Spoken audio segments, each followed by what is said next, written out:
ನನಗೆಷ್ಟು ಸಂತೋಷ ಆಗ್ತಿದೆ ಗೊತ್ತಾ? ಈ ಸಂತೋಷನ ವಿವರಿಸಕ್ಕೆ ನನ್ನ ಹತ್ರ ಪದನೇ ಇಲ್ಲ.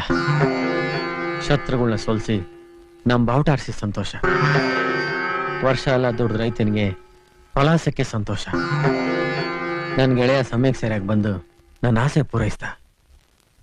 ಏ ಬೊಂಬೆ, ನಿನ್ನ ಆಸೆ ಏನು ಹೇಳೆ, ನಿನ್ನಿಷ್ಟ ಏನಂತ ಹೇಳೆ, ಅದೇನೇ ಆದ್ರೂ ನಾನು ಪೂರೈಸ್ತೀನಿ. ಹಾ,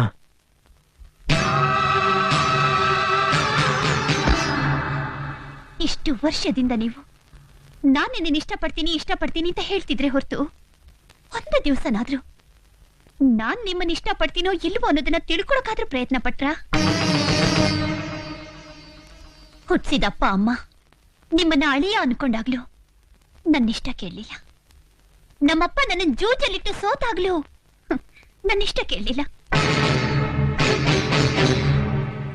ನನ್ನ ಹೆಸರಲ್ಲಿ ಸೇರಿದ ಊರ್ ಪಂಚಾಯ್ತಿಲಿ ದೊಡ್ಡವರು ಕೂಡ ನಿನ್ನಿಷ್ಟ ಏನಮ್ಮ ಅಂತ ಕೇಳಲಿಲ್ಲ. ನನ್ನ ಗರ್ಭಗುಡಿಗೆ ಎಳ್ಕೊಂಡು ಹೋಗಿ ತಾಳಿ ಕಟ್ಟುವಾಗ ಕೂಡ ನೀವು ನನ್ನಿಷ್ಟ ಕೇಳಲಿಲ್ಲ. ಈಗ ಯಾಕೆ ನನ್ನಿಷ್ಟ ಕೇಳ್ತೀರಾ?